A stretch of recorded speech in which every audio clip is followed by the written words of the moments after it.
자, 하이델베르그 요리문답 2주일입니다. 자, 산문을 보시는데 이 하이델베르그 요리문답 1부가 2주, 3주, 4주일로 이루어졌어요. 그래서 2주일은 우리의 죄와 비참함에 대한 지식에 대해서, 그리고 3주일은 우리의 죄와 비참함을 낳은 원인 그리고 그 범위에 대해서, 그리고 제 4주일은 죄에 대한 하나님의 형벌을 다루고 있습니다. 그래서 하이델베르그 요리문답이 이 율법과 복음 혹은 사도신경과 주기도문의 구조가 아니라 특이하게 세 가지 구조로 되어 있다고 그랬죠. 비참과 구원과 감사에 대해서 이 세 가지 구조로 나눠져 있다고 했습니다. 그런 이 구조적인 부분을 이해하시면서 산문으로 들어가 보겠습니다. 우리 산문 같이 읽습니다. 어떻게 당신의 비참함을 알 수 있습니까? 답: 하나님의 율법이 내게 가르쳐 줍니다. 자, 비참이 뭐냐? 우리 죄는 뭔지 아는데, 비참이라고 하면 우리가 흔히 쓰는 이 죄의 개념보다 훨씬 더 깊고 넓은 의미로 이 비참이라는 말을 써요. 왜 이 비참이 더 큰, 죄보다 큰 개념인가 하면, 이 비참이라는 단어 안에 이 두 가지 핵심적인 악이 담겨져 있기 때문입니다. 첫 번째는 이 죄책의 악이에요. 이건 말 그대로 우리가 저지른 모든 죄 그 자체를 말하는 겁니다. 하나님 앞에서 혹은 도덕적으로 어긋난 모든 잘못들이 이 죄책의 악에 속한 거예요. 둘째는 형벌의 악이 담겨져 있습니다. 죄를 지으면 반드시 그 죄에 대한 대가가 따라오기 마련이잖아요. 그런데 그 형벌이라는 것이 단순히 이 벌을 받는 것에서 끝나지 않죠. 우리가 살면서 겪는 온갖 괴로움과 마음의 고통, 그리고 인간다움을 유지해주는 이성적인 본성이 다 파괴되는 것까지, 그것을 다 포함한 것이 형벌에 해당하는 겁니다. 그러니까 이를테면 누가 살인을 했어요. 그러면 교도소에 가가지고 형기를 다 치르잖아요. 그럼 형기를 다 치르고 나면 끝입니까? 계속해서 내가 사람을 죽였다라는 죄책감이 따라오고, 그 주변의 사람들이 그 사실을 알게 되면 그 사람을 멀리하고 그 사람에 대해서 손가락질을 하겠죠. 이렇게 이 죄에 이어서 형벌이 멈추지 않고 계속해서 우리를 따라오는 것, 그것을 이제 형벌의 악이라고 이야기를 한다는 거예요. 근데 더 무서운 것은 죄의 악순환도 이 형벌의 범위에 들어간다는 거예요. 우리가 죄를 짓고 그 죄에 대한 벌로 인해서 사람이 망가지고, 그 망가진 상태에서 또 다른 죄를 짓게 되는 이런 죄의 악순환까지도 형벌의 범위에 들어갑니다. 그래서 결국 이 비참이라는 말은 그냥 죄를 지었다, 잘못을 저질렀다, 잘못했다 이런 뜻을 넘어서 죄 때문에 인간의 삶과 영혼이 철저히 망가지고, 그 망가진 상태에서 고통의 수렁을 벗어나지 못하고 죄가 또 다른 죄를 낳게 되는 이 인간의 절망적인 상태 전체를 가리키는 단어가 이 비참이라는 거예요. 그 산문에 물어보는 게 뭐예요? 어떻게 당신의 비참함을 알 수 있습니까? 하잖아요. 그러니까 당신의 비참이 무엇입니까? 라고 말하는 게 아니라 당신의 비참을 어떻게 알 수 있습니까? 라고 묻고 있어요. 그러니까 죄와 비참함을 아는 것이 뭐냐라는 거예요. 그러니까 사람은 누구나 다 자기가 지나온 세월의 과오들, 그리고 죄와, 그리고 그 죄로 인해서 파생되는 이 죄의 굴레, 그리고 그 죄를 지었다는 것에 대한 이 마음의 고통, 이런 죄와 비참함에 대해서, 그러니까 내가 뭔가 잘못됐다라는 것에 대해서 알잖아요. 그걸 피부로 느낀단 말이에요. 사람은 누구나. 그래서 이 하이델베르그 요리문답은 죄와 비참함이 어디 있느냐 이걸 묻는 게 아니라 그것을 어떻게 아느냐 이걸 묻습니다. 그러니까 죄와 비참함이 있냐 없냐 이게 아니라 죄와 비참함을 어디서 느끼느냐 이걸 묻는다는 거예요. 왜냐하면 죄인은 죄와 비참함이 왜 그리고 어떻게 존재하는지를 알지 못한 채로 살면서 그 죄의 영향으로 받게 되는 고통을 겪으면서 살기 때문이에요. 그래서 이 죄와 비참함에 대해서 어떤 사람은 죄와 비참함이 인간에게 존재하냐 존재하지 않냐 그 사실부터 설명하려고 하는 사람이 있고, 또 어떤 사람은 죄와 비참함은 사람의 본성에서가 아니라 이 사회적 구조가 잘못됐다. 사람을 죄인으로 만드는 이 사회적 구조가 달라져야 한다. 이런 이 구조적인 면에서 이 죄와 비참함의 원인을 찾으려고 하는 사람도 있어요. 또 어떤 사람들은 이건 그냥 시간이 지나고 나면 다 해결해 주는 일이야. 이렇게 이 죄와 비참함의 문제를 보는 사람도 있습니다. 그런데 이런 이 죄와 비참함에 대해서 설명하고 그것을 해결하려고 하는 모든 설명에는 이 하이델베르그 요리문답이 말하고 있는 이 지식, 그러니까 죄와 비참함에 대한 올바르고 통찰력 있는 이 이해가 다 빠져 있다라는 거예요. 여기서 우리가 추구하는 지식이 뭐냐 그러면 하이델베르그 요리문답을 통해서 죄와 비참함을 알게 될 때 추구하는 게 뭐냐? 그럼 왜 하이델베르그 요리문답은 이 죄와 비참함을 우리에게 알려주느냐? 이게 그냥 이론적인 지식을 우리에게 주기 위한 게 아니에요. 그래서 3주일에서 그 죄와 비참함에 대해서 이야기하는 게 아니라 우리의 죄와 비참함에 대한 지식을 말하죠. 그러니까 우리를 얘기하고 있다는 거예요. 이게 무슨 말이냐면 우리는 어떤 사람들이에요? 우리의 죄와 비참함에 대해서 처절히 느끼고 후회하고 회개하고 돌아선 사람들이잖아요. 그러니까 상한 마음을 가진 사람들, 그런 사람들만 이런 지식을 가질 수 있다는 의미입니다. 사도 바울이 바로 이런 지식을 가진 사람이었어요. 그래서 사도 바울이 로마서 7장 24절에서 오호라 나는 곤고한 사람이로다 이 사망의 몸에서 누가 나를 건져내려라고 탄식했잖아요. 우리가 법이 왜 필요하냐, 그러니까 우리로 하면 이제 율법이 왜 필요하냐라고 하면 법은 왜 필요해요? 삶을 영위하는 데 필요한 규칙인 거예요. 그러니까 이스라엘 백성들에게 주어진 율법이 왜 필요하냐? 그들이 하나님의 백성으로서의 삶을 영위하는 데 필요한 규칙이 율법이었던 거죠. 하나님께서는 이스라엘 백성들에게만 율법을 주신 게 아니라 각 모든 피조물들에게 그런 규칙을 다 주셨습니다. 하나님께서 그렇게 창조하셨기 때문에 각각의 피조물들은 다 각각에게 주신 그 법에 따라서만 살아갈 수 있어요. 그러니까 물고기는 하나님께서 물고기에 주신 법이 뭐예요? 너 물에서 살아라. 그러면 물고기가 그 법을 벗어나서 살아갈 수 있습니까?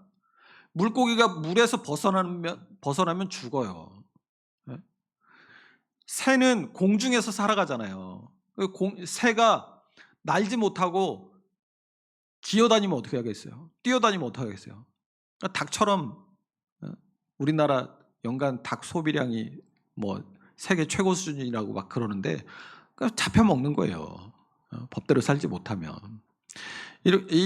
또 이렇게 마치 이 기차가 레일이 깔린 곳으로만 달릴 수 있는 것처럼 피조물은 하나님께서 정해주신 그 법이 각각에게 다 있기 때문에 그 법의 범주 안에서 살아가는 겁니다.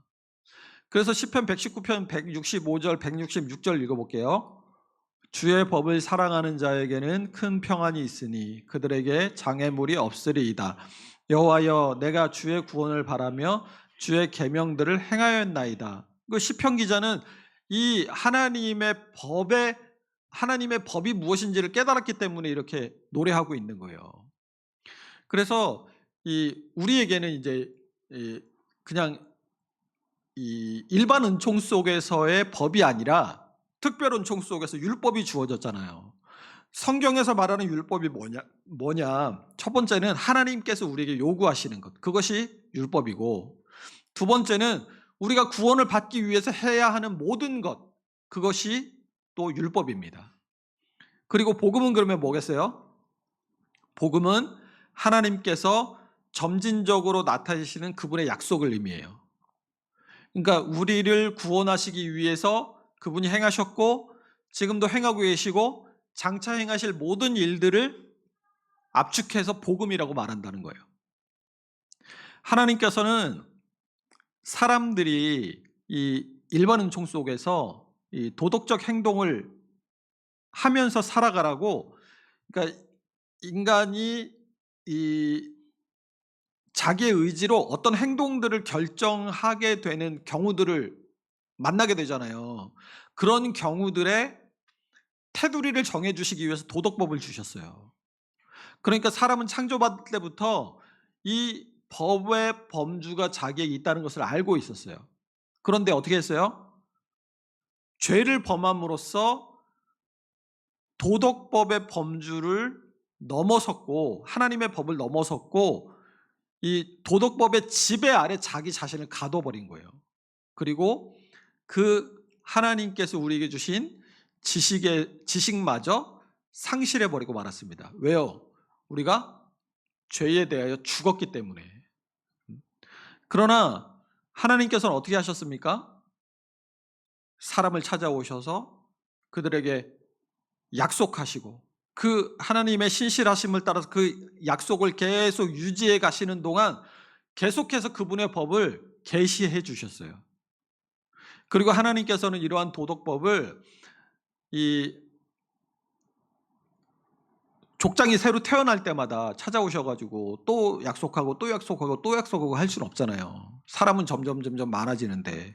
그래서 하나님께서 이러한 사람으로서 살아가야 할 이 도덕법을 모든 세대의 사람들이 다 지킬 만한 법으로 10가지 계명으로 요약해서 시내산에서 모세를 통해 이스라엘에게 주셨습니다. 그래서 율법은 시내산에서 하나님이 십계명을 주시기 전과 후가 같아요, 달라요?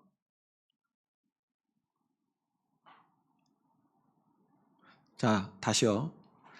율법은 하나님이 시내산에서 십계명으로 주시기 전과 후가 같습니까, 다릅니까? 같아요. 같다고 그랬잖아요. 그런데 하나님이 주셨는데 도덕법을 모든 피조물들에게 각각의 법을 주신 것처럼 사람에게도 법을 주셨단 말이에요. 그런데 아담과 하와가 죄를 범함으로 그 법의 범주를 뛰어넘으려고 했단 말이에요.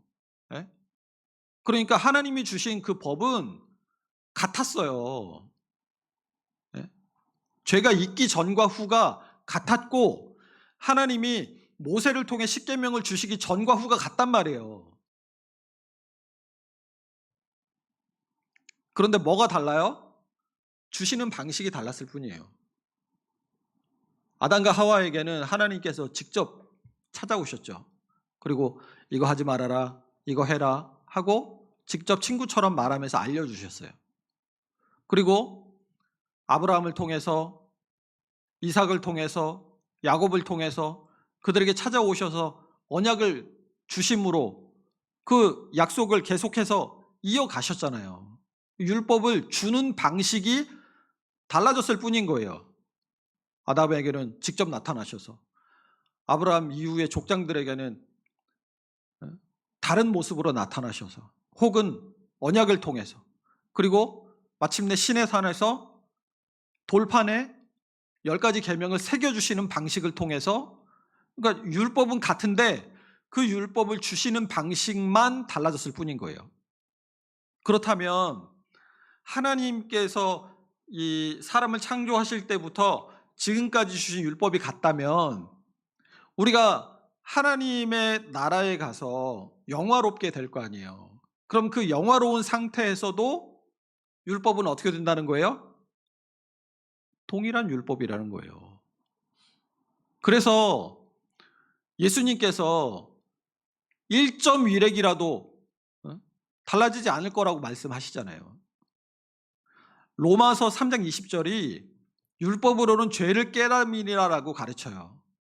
그러니까 율법은 모든 사람의 삶을 재는 잣대예요. 기준점이라는 거예요. 언약에 신실한 사람들이 이 점을 잘 인식하고 있습니다. 그래서 이 하나님을 잘 믿는 신실한 사람들은 율법대로 행하기를 갈망해요. 왜 그렇게 하기를 원하겠어요? 하나님의 뜻을 내가 이루면서 살아가는 삶을 기뻐하기 때문이죠. 그러나 이제 우리가 율법을 통해서는 뭘 깨닫게 돼요? 율법을 행하지도 않고 행할 수도 없다는 사실을 깨닫게 되는 거잖아요. 율법의 기능이 로마서 이 3장 20절 말한 것처럼 율법으로는 죄를 깨닫음이라고 말한 것처럼 율법을 지키려고 애를 쓰고 이것이 하나님의 뜻이로구나, 이 하나님의 뜻을 어떻게든 내가 지킴으로 하나님을 기쁘시게 해드려야지 하고 율법을 지키려고 애를 쓰고 노력할수록 어떻게 돼요? 이거 행할 수 없는 거구나, 이거 내 힘으로 안 되는 거구나 하는 걸 깨닫게 된다라는 거예요. 그리고 우리는 어때요? 죄에 대한 본성이 있기 때문에, 본성적으로 태어나면서부터 죄를 가지고 있기 때문에 본성적으로 우리는 나는 하나님께서 원하시는 것과 반대로 행하는 존재로라는 것을 알아요. 율법을 행하려고 애를 쓸 때마다. 그래서 우리가 이 율법을 대하면 내가 부패했다라는 것, 그리고 이 죄가 우리에게 주는 비참함의 본질을 깨닫게 되고, 그 부패가 어느 한 부분, 나는 그래도 이 부분은 깨끗해 라고 말할 수 없다라는 것을 깨닫게 되는 거예요. 나는 그냥 내 머리끝부터 발끝까지 다 부패한 존재로구나, 그걸 깨닫게 된다는 겁니다. 그래서 시편 38편 17절 18절의 말씀처럼 내가 넘어지게 되었고 나의 근심이 항상 내 앞에 있사오니 내 죄악을 아뢰고 내 죄를 슬퍼함이니이다 라고 고백할 수밖에 없게 되는 거예요. 사도 바울이 아까 얘기했잖아요. 사도 바울이 이 로마서 7장 24절에서 오라 나는 공고한 사람이로다 이 사망의 몸에서 누가 나를 건져내려고 탄식했을 때 바로 이러한 지식을 사도 바울이 가졌다라는 거예요. 그래서 이런 탄식을 했다라는 거죠.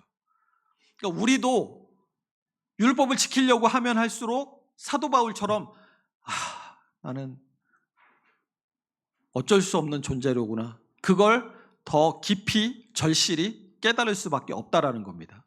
그러니까 율법은 뭐예요? 우리의 죄와 비참함을 알게 되는 원천이 되는 거예요. 그런데 이 율법을 지키려고 하지 않는 사람, 그 율법은 예수 믿는 사람들이나 지키는 거지, 나랑 무슨 상관이 있어, 이렇게 말하는 세상 사람들이 있을 거 아니에요. 이렇게 율법을 감사의 규칙, 이 율법이 나를 살리기 위한 이 말씀이로구나라는 것을 믿지 않는 사람에게는 이 율법이 죄와 비참함을 알게 하는 원천이 될 수 있어요, 없어요? 될 수 없어요. 될 수 없단 말이에요. 그냥 세상 물살에 이렇게 강물에 띄워져서 아무 생각 없이 흘러가다가 폭포 아래로 멸망으로 그냥 떨어지는 거예요. 그러니까 이 율법은 오직 믿는 사람만이 율법을 통해서 죄와 비참함을 알게 됩니다. 그리고 죄의 깊이를 더 깊이 알고 어떻게 해요? 내가 나의 죄와 비참함을 깨달았어요. 그리고 내가 가지고 있는 이 죄의 깊이가 도저히 내가 해결할 수 없다라는 것을 알게 됐어요. 그러면 어떻게 합니까? 그러면 예수님을 찾는 거예요. 예수님을 의지하는 거예요. 나의 구주, 나를 이 죄와 비참함에서 건져줄 수 있는 능력이 있으신 예수 그리스도, 그분의 공로를 의지하려는 마음이 그때부터 생겨나는 겁니다. 그래서 이 하나님의 말씀으로 우리가 계속 말씀을 듣고 읽고 또 교육을 받고 하면서도 자신의 죄와 비참함에 대한 이 깊이 있는 이해, 그러니까 나의 이 죄악된 상태에 대한 깊이 있는 이해를 갖지 못한다면 이 율법을 잘 몰라서가 아닌 거예요.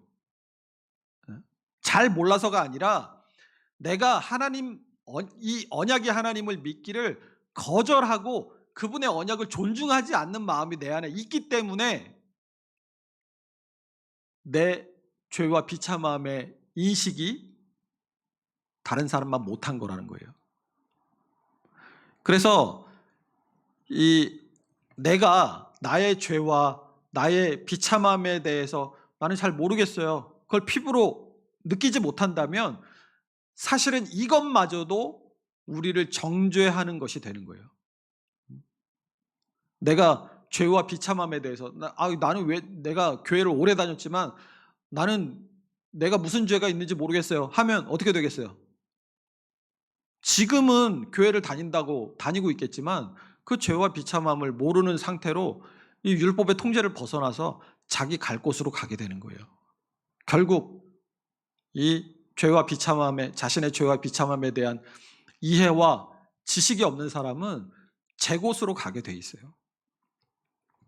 자, 4문 읽습니다. 하나님의 율법이 우리에게 무엇을 요구합니까? 답. 그리스도께서 마태복음 22장 37절에서 40절에서 다음과 같이 요약하여 가르쳐 주십니다. 내 마음을 다하고 목숨을 다하고 뜻을 다하고 힘을 다하여 주 너의 하나님을 사랑하라. 이것이 크고 첫째 되는 계명이요 둘째는 이와 같으니 네 이웃을 사랑하라. 이 두 계명이 온 율법과 선지자의 강령이니라. 하나님의 율법이 우리에게 요구하는 것이 뭐냐? 예수님이 마태복음 22장 37절 40절에서 두 가지를 말씀하셨잖아요. 하나님을 사랑하는 것, 그리고 내 이웃을 사랑하는 것. 1611년에 미들부르크의 목사인 헤르마누스 파우켈리우스가 하이델베르그 초학문답이라는 것을 만들었어요. 이 하이델베르그 요리문답이 52주에 걸쳐가지고 이 분량이 52주에 걸쳐 있으니까 이거를 그 중에서 중요하다고 반드시 알아야 된다고 생각하는 거 74개를 뽑아서 문답으로 만드는 것이 이 하이델베르그 초학문답이에요. 이 초학문답에서 이 산문이 뭐냐면 하나님께서 그분의 율법에서 당신에게 무엇을 명령하셨습니까? 라는 질문이에요. 이 질문을 의미하는 바가 뭐냐면 우리가 율법을 통해서 하나님과 관계를 가지고 있다는 사실이에요. 율법을 왜 그러냐면 율법을 어긴 사람은 누구에게 범죄한 거예요? 하나님에게 범죄한 거잖아요. 그죠? 왜냐하면 율법의 수요자가 누굽니까? 하나님이시잖아요. 그러니까 하나님의 백성으로 하나님의 백성답게 살게 하기 위하여 주신 것이 율법이란 말이에요. 그러니까 하나님의 율법이기 때문에 율법을 어긴 자는 하나님께 죄를 범한 거예요. 또 그것뿐만 아니라 자기의 의무를 행하지 않는 겁니다. 왜냐하면 하나님의 율법은 우리에게 무언가를 반드시 요구하기 때문이에요. 그래서 이 율법은 우리에게 적용되는 것이고 우리와 관계를 맺는 겁니다. 여기서 율법이 우리에게 무언가를 요구한다는 것이 중요해요. 율법은 단지 너 이렇게 살아라, 이렇게 살면 너에게 도움이 될 거야, 이렇게 살면 좋을 거야, 이렇게 조언하는 수준이 아니라 만군의 여호와께서 당신의 백성들에게 주신 명령이라는 거예요. 시편 81편 4절 보세요. 이는 이스라엘의 율례요 야곱의 하나님의 규례로다. 하나님의 법이라는 거예요. 그러니까 사문의 답에서 십계명을 이 사문이 하나님의 율법이 우리에게 요구하는 것이 무엇입니까? 이거 십계명이잖아요. 근데 그 십계명을 사문의 답에서 하나씩 1계명, 2계명, 3계명, 4계명 이렇게 쭉 다 설명하는 대신에 십계명의 요약을 제시하죠. 이것은 이 사문의 질문이 우리에게 의도한 것에 대한 충분한 대답이 됩니다. 왜냐하면 우리가 요약된 계명을 어기면 그것이 곧 뭐예요? 다른 모든 율법을 어긴 것이 되어버리기 때문에 그래요. 이 사문의 답이 율법의 요약을 제시함으로써 사문은 율법의 깊은 뜻을 나타내 보일 뿐만 아니라 또한 이 율법을 피상적으로 이해하면서 다 지킨 것처럼 생각하지 못하도록 만듭니다. 로마서 13장 9절 같이 읽어볼게요. 간음하지 말라, 살인하지 말라, 도둑질하지 말라, 탐내지 말라 한 것과 그 외에 다른 계명이 있을지라도 내 이웃을 내 자신과 같이 사랑하라 하신 그 말씀 가운데 다 들었느니라. 그러면 내 이웃을 내 자신과 같이 사랑하라 하신 그 계명을 지키지 못하면 뭐라는 말이에요? 다른 계명도 다 지키지 못한 거라는 얘기예요. 자, 여기서 이 사문의 답 마태복음 22장 30절 40절에서 주 너의 하나님을 사랑하라고 말씀하죠. 거기 제가 교재에 거기 그거 써놨는데 거기 그 부분 같이 읽어볼게요. 시작. 마음을 다하여 하나님을 사랑한다는 뜻. 그의 무한히 선하심을 정당하게 인정하며 그를 우리의 최고선으로 여기게 두고 깊이 우러르며 최고로 그를 사랑하며 오직 그의 안에서만 즐거워하고 그의 경한 신뢰를 두며 다른 모든 것보다 그의 영광을 사모하여 그를 불쾌하게 하는 생각이나 성향이나 욕망이 우리에게 조금도 없도록 하는 것이요. 또 우리가 극진히 아끼는 모든 것들을 다 잃어버리거나 극심한 재난을 당할지언정 그분과의 교제로부터 분리되거나 아무리 사소한 물질일지라도 그를 거스르는 일은 결코 행하지 않는 것이요. 또한 그분만이 영광을 받으시도록 하는 모든 일을 도모하는 것이다. 이게 하나님을 사랑하라는 말의 의미라는 거예요. 이것은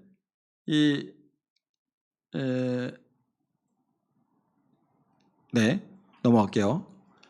그 다음에 내 마음을 다하고라고 얘기하죠. 이 마음이 뭐냐? 우리의 애착, 욕망, 성향들이 있는 곳이 마음이죠. 그러니까 하나님께서 내 마음을 다하고 하나님이 우리의 마음의 전체를 요구하신다는 것은 다른 무엇보다도 오직 하나님만을 사랑할 것을 원하신다는 뜻이에요.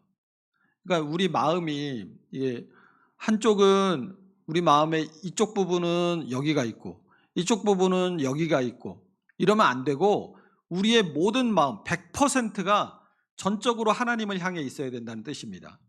그러니까 뭐 다른 어떤 것을 그분보다 더 선호하거나 아니면 다른 어떤 것도 그분과 동등하게 만들어서도 안 된다는 뜻이에요. 그래서 하나님을 사랑한다는 것은 성경이 전심으로 하나님 앞에 행하는 것이라고 부르는 바로 그것을 의미합니다. 열왕기하 20장 3절 있죠. 네. 그리고 하나님을 사랑한다는 말의 반대말은 온 마음으로 하나님 앞에 행하지 않는 것, 그리고 그분에게 나의 전인격을 굴복시키지 않는 것, 그것이 하나님을 사랑하지 않는다는 말의 의미인 거예요. 그러면 또 이렇게 물어보는 사람이 있을 수 있죠. 하나님만 사랑하라고 했으니까 부모도 사랑하면 안 되고 자식도 사랑하면 안 되고 다른 친족들도 사랑하면 안 됩니까? 이 말의 논지는 그게 아니잖아요. 이 다른 무엇보다 하나님을 최고로 사랑해야 되는데 그보다 더 사랑한다든지 아니면 그와 똑같이 사랑한다든가 하는 것이 없도록 사랑하라는 뜻이에요.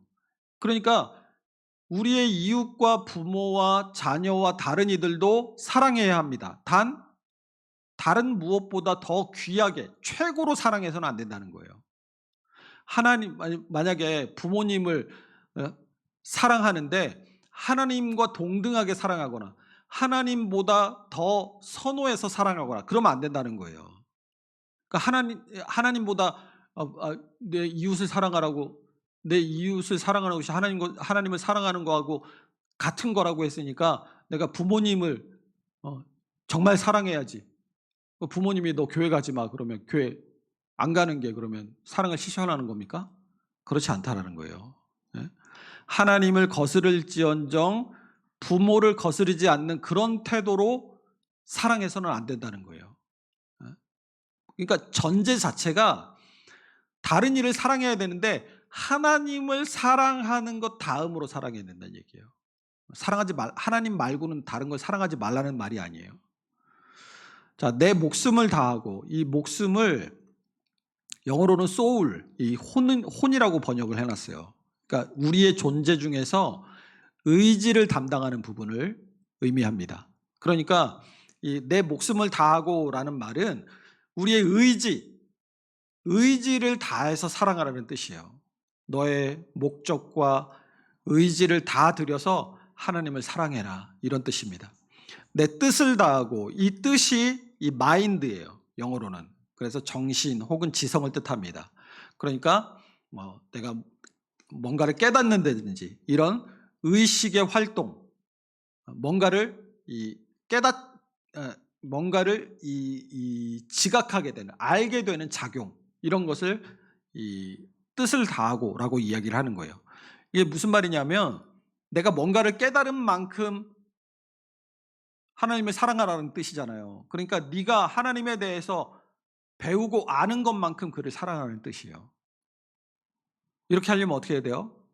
하나님을, 참되신 하나님을 온전히 알아가도록 내 모든 노력을 기울이고, 그렇게 알게 된 하나님을 아는 것만큼 최선을 다해서 사랑하라는 뜻입니다.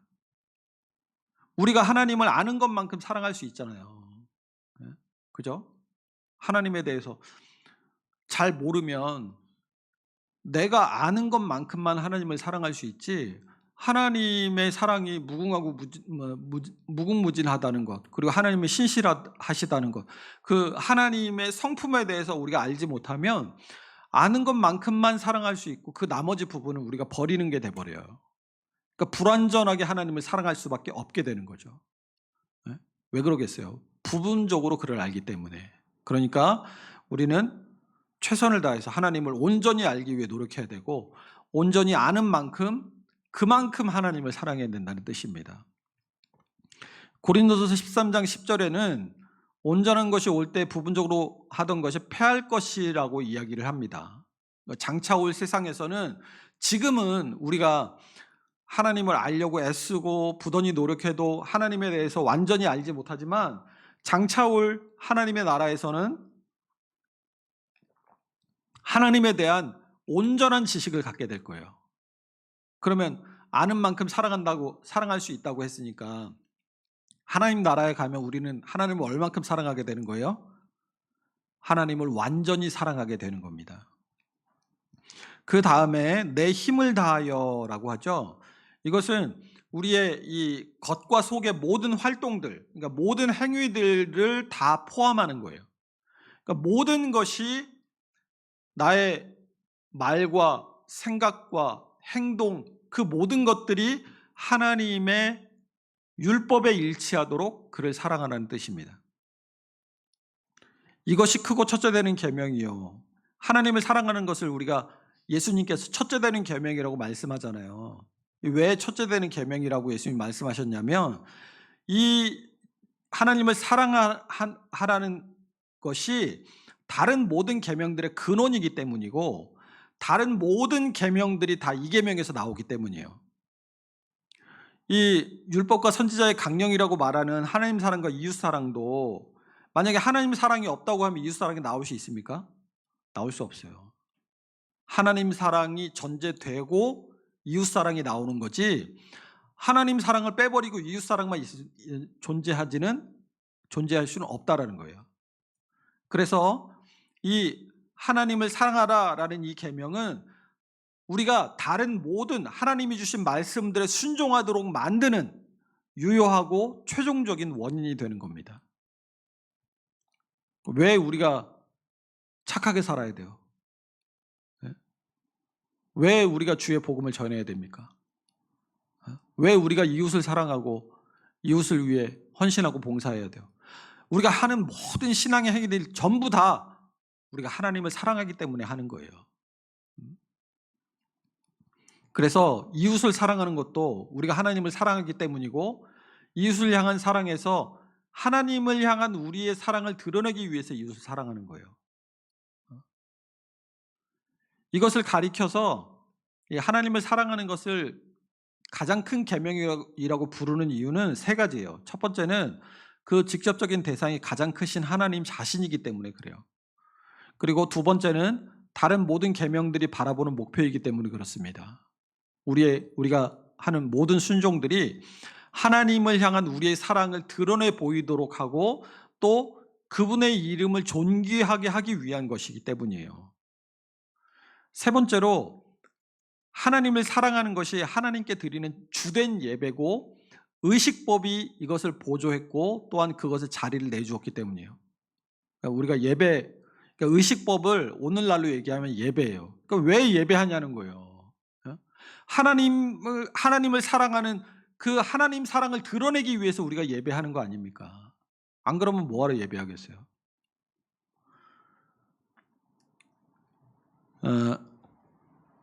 바리새인들은 그런데 이 의식법과 이 의식적인 예배를 도덕법보다 위에 두었죠.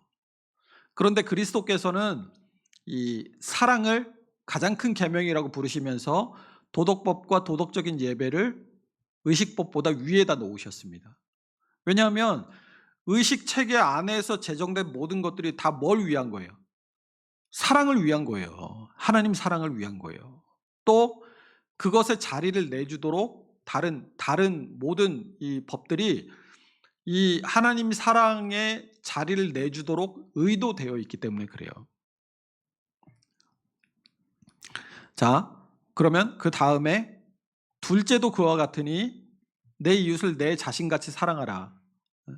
내 이웃을 내 자신같이 사랑하는 것도 내가 하나님을 사랑하는 데서 나오는 겁니다. 이 둘째도 그와 같으니 내 이웃을 내 자신같이 사랑하라는 말은 네가 하나님을 사랑하냐? 그러면 하나님을 사랑하는 그 마음을 가지고 이웃에게도 잘해줘라, 이런 뜻인 거예요. 그런데 이 모든 사람 하나하나가 다 우리의 이웃이죠. 이 계명을 가리켜서, 이웃을 사랑하는 계명을 가리켜서 둘째 계명이라고 부르는 데는 두 가지 이유가 있어요. 이 계명이 10계명의 둘째 돌파한 혹은 우리 이웃을 향하여 행해야 될 의무들의 골자를 이루기 때문이에요. 이웃을 사랑하는 사람이 이웃을 해칠 수 있습니까? 그럴 수가 없겠죠. 또 이웃을 향한 사랑이 하나님을 향한 사랑에서 우러나와야 하기 때문이에요. 그러니까 이웃을 향한 사랑은 어디서 나오는 거예요? 하나님 사랑에서 나오는 거예요. 이 둘째 계명을 첫째 계명과 같다라고 말하는 세 가지 이유가 있습니다. 첫 번째는 그것을 요구하는 예배가 도덕적이고 영적인 예배라는 점에서 이 첫째 계명과 같다라고 얘기해요. 그러니까 첫째 돌판에서 뿐만 아니라 둘째 돌판에서도 우리가 드리는 이 영적 예배를 요구하고 규정합니다. 그러니까 형식적인 예배로, 그러니까 말로만 하나님을 사랑한다고 하지 말고 실제로 사랑하라고 말씀하잖아요. 두 번째로 그것을 범하는 자들에게 부과되는 형벌의 종류에 있어서 첫째 계명과 같다고 말합니다. 두 계명 모두 범하면 어떻게 돼요? 영원한 형벌이 부과되죠. 첫 번째 계명을 어기는 경우는 물론 두 번째 계명을 어기는 경우에도 똑같이 하나님께서 영원한 형벌을 부과하십니다. 세 번째는 두 돌판 사이의 연관성 때문이에요. 둘 중에 어느 하나도 나머지 하나가 없이는 유지될 수 없습니다. 그런데 이 둘째 계명은 첫째 계명과는 또 다른 점이 있어요. 뭐냐면 첫 번째는 그 대상이 달라요. 첫째 계명은 하나님을 향하죠. 그리고 둘째 계명은 이웃을 향합니다. 그리고 이 둘째 계명이 첫 번째 계명과 다른 이유는 원인과 결과의 순서가 달라요. 이웃을 향한 우리의 사랑은 하나님을 향한 사랑에서 비롯되는 것이고 이걸 뒤집으면 순서가 성립하지 않아요. 하나님을 사랑하니까 이웃을 사랑하는 거지 이웃을 사랑하니까 하나님을 사랑할 수는 없는 거예요. 그리고 세 번째는 사랑의 정도, 레벨에 대해서. 하나님은 최고로 사랑해야 되는데 이웃에 대한 사랑은 다른 무엇보다 큰 것이 되어서도 안 되고 하나님을 향한 사랑보다 커서도 안 되고 다만 우리 자신을 사랑하는 것 같은 정도여야 한다라는 겁니다. 그러니까 우리가 첫째 계명과 둘째 계명을 같다라고 이야기를 하지만 둘째 계명이 첫 번째 계명과 같다라고 해서 첫째 계명이 하나님을 사랑하는 것과 똑같이 이웃을 사랑하라는 말이 아니라는 거예요. 그러니까 이웃을 향한 사랑을 하나님을 향한 사랑과 동등하게 여겨서는 안 된다는 거죠.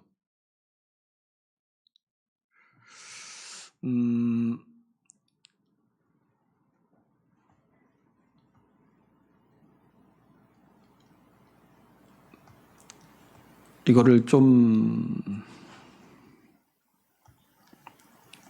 그러니까 둘째 계명이 이 첫째 계명하고 같으니까 첫째 계명이 큰 게 제일 큰 게 아니지 않냐 이렇게 주장하는 사람들이 있어요. 또 이웃을 향한 사랑 첫째 계명과 둘째 계명이 같다고 했으니까 이웃을 향한 사랑하고 하나님을 향한 사랑을 똑같이 배분해야 된다고 이야기하는 사람들. 그리고 이웃을 섬기면 그게 하나님을 섬기는 일과 똑같다. 그러니까 하나님을 섬기는 일보다 이웃을 섬기는 일에 더 노력을 기울여도 된다라는 식의 논지가 성립하지 않는다는 거예요. 아까 첫 번째 계명과 둘 번째 계명의 원인과 결과가 역순으로는 성립하지 않는다고 그랬잖아요. 그런데 요즘 무슨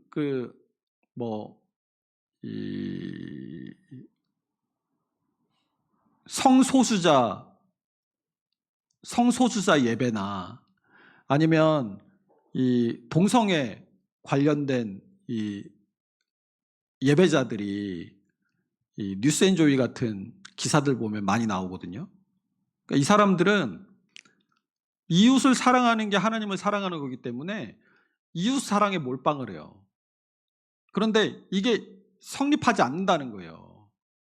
하나님을 사랑하는 게 먼저고 최우선이고 또 하나님 사랑이 성립해야 이웃 사랑이 성립하는 것이지 이웃 사랑을 하면 그게 곧 하나님을 사랑하는 것이다 라는 말은 성립할 수 없다라는 겁니다.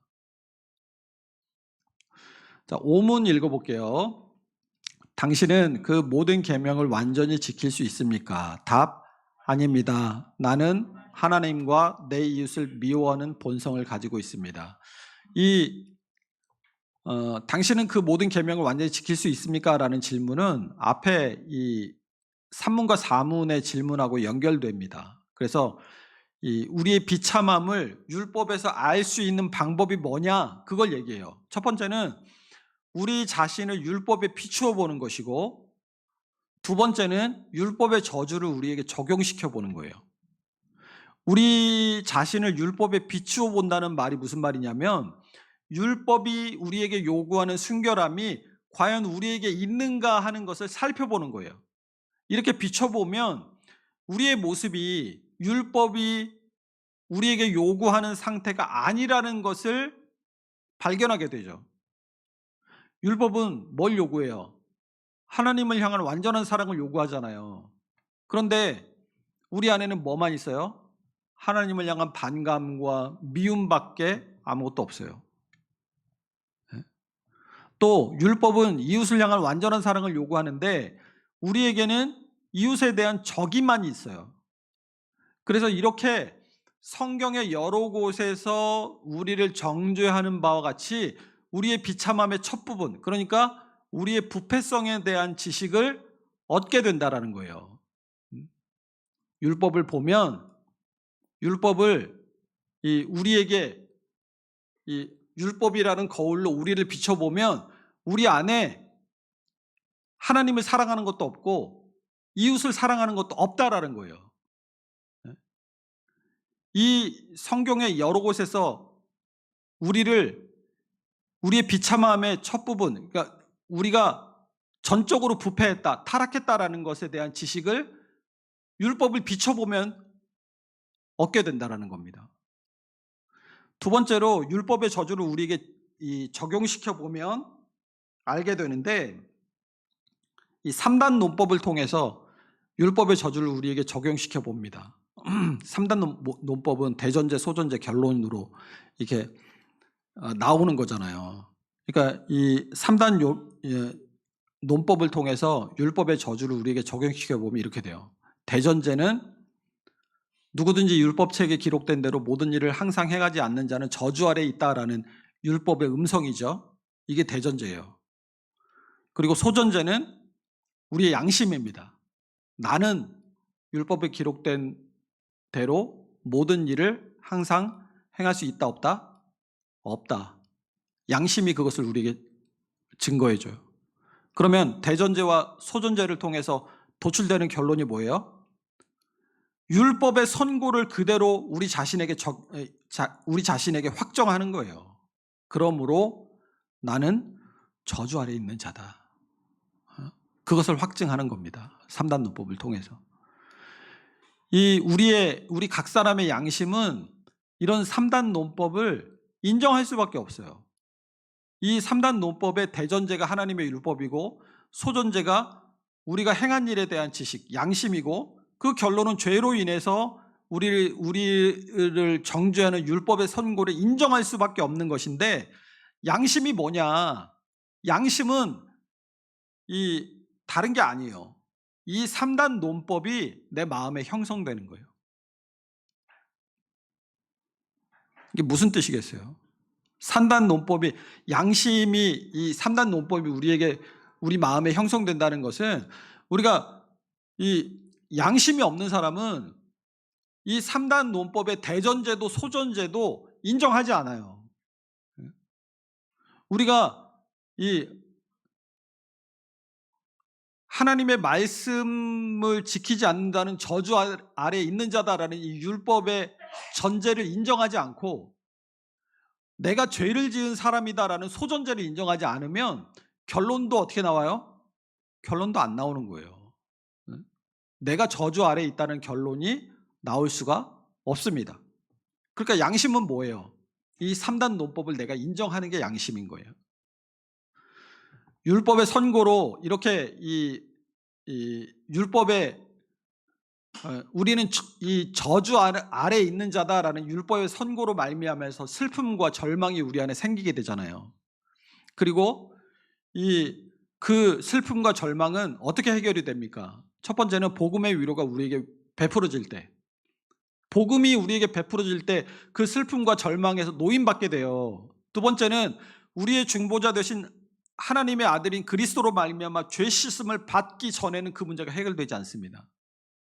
그러니까 이로써 우리 자신의 죄악된 상태를 이 3단 논법을 통해서 알게 되고 우리의 양심을 통해서 우리가 영원한 정죄 아래에 있다는 것을 알게 되는데, 이것이 우리의 비참함의 두 번째 부분을 이룬다는 거예요.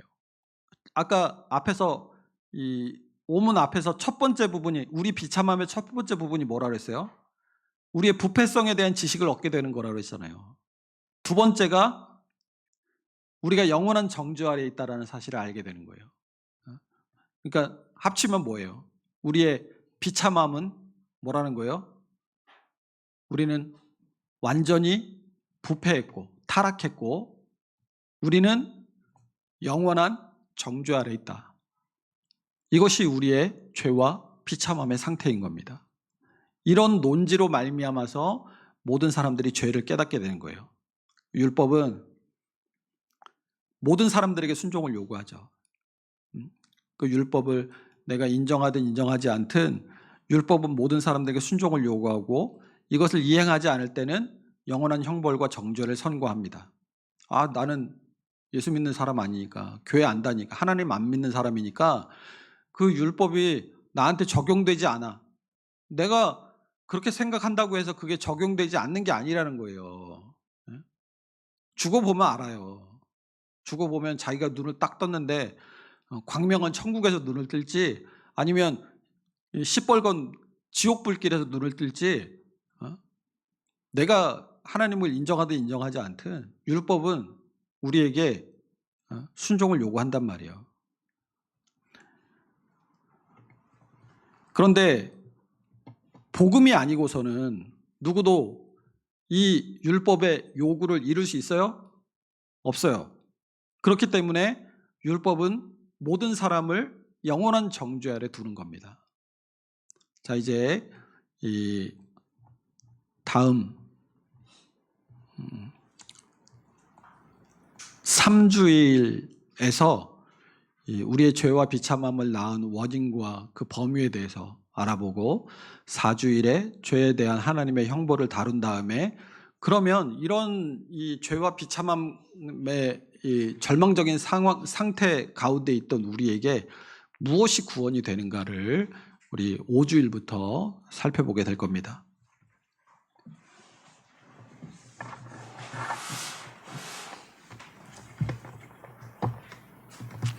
우리 86장 찬송하겠습니다.